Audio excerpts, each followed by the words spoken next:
At its core, Insomniac Games' adventure strives to make you feel like Spider-Man, and thankfully, it succeeds at nearly every swing across Manhattan's rooftops. Swinging around feels quite simply spectacular. There is definitely a small learning curve, but after learning the basics, it becomes nearly effortless to make Spider-Man look graceful in every swing, leap, and lunge. And man, does it feel good to find the right mix of leaping, swinging, web-zipping, and wall running. I've spent hours just webbing around the city and diving off the tops of the Empire State Building or Avengers Tower, enjoying the open city without actually completing tasks. That feeling of fluid movement only really falters in boss battles. Insomniac throws in some big and exciting fights and set pieces full of tense action, and a few harmless QuickTime events, of course. But the story's biggest boss battles are both front and back-loaded, leaving the middle of the story sort of devoid of huge bouts. That pacing feels off, especially when the first couple of boss battles begin to feel like somewhat repetitive pattern recognition. So thankfully, outside of boss battles, Spider-Man offers up a satisfying, varied combat system, though it takes a little longer than I would have preferred for it to show its depth. Spider-Man's mix of gadgets, attacks, and dodges made me feel like I always had control of a battle, and I loved improvising mid-fight with new equipment and moves. Insomniac is known for its wacky arsenals in series like Ratchet & Clank, so it's no surprise Spidey's gadgets are a blast to use. Throwing a trip mine at an enemy to webstick them to the environment, or, even better, another baddie is endlessly enjoyable. And discovering how best to deploy web bombs and spider drones in the many stealthy Batman Arkham Asylum-like scenarios is a methodical thrill. Adding to that variety is Spider-Man's wardrobe, a portable closet of unlockable Spidey suits, each with their own power. Each power can be used independently of the suit once it's unlocked, which is a godsend. That said, I largely relied on the first couple of suit powers for almost the entire campaign.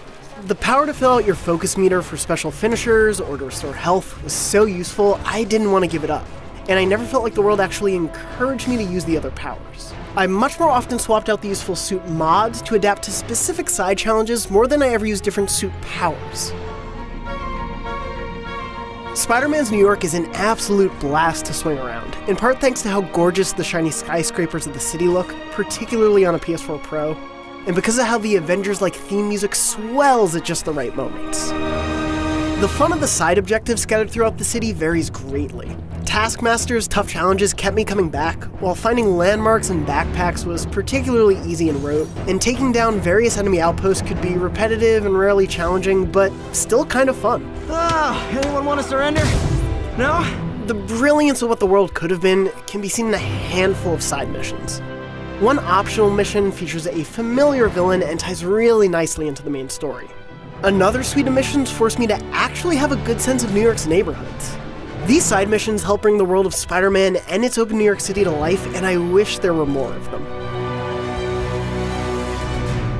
I was pleasantly shocked by how relatable Spider-Man's endearing story of mentorship was. The twisted tale of Peter's mentor, juxtaposed with his own mentorship of Miles Morales, led to great emotionally poignant moments, in part thanks to how I immediately became as attached to Miles as I did to Peter. I mean, come on, you saved Spider-Man. I'm pretty sure that makes you an official superhero. Meanwhile, Peter's tutelage as a laboratory assistant leads him, and Spider-Man, to make some harrowing choices that are as thrilling as any high-stakes moment in the MCU. Sorry, I have a habit of making bad jokes in tense situations. Insomniac makes really smart, economical use of its villains, so don't expect to be faced with a foe every hour or two. I'm really happy with the restraint Insomniac took, allowing time for its main villains to grow while making the others feel part of a lived-in Spider-Man history. Sometimes the stakes aren't about stopping Shocker or containing a prison breakout full of Spider-Man's collective supervillain past. Often the stakes are way more grounded and relatable. Peter and Mary Jane's relationship in particular is one of my favorite romantic storylines in a game ever. That's in large part thanks to the script, as well as the performances by Spidey and MJ actors Yuri Lowenthal and Laura Bailey. Sorry to cook and run. Did you just leave your clothes on the kitchen floor?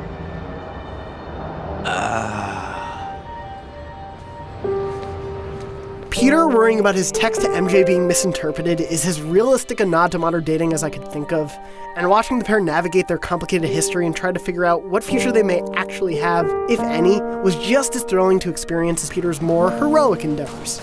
Why did you ask me here, Pete? You know, just dinner between friends. Friends.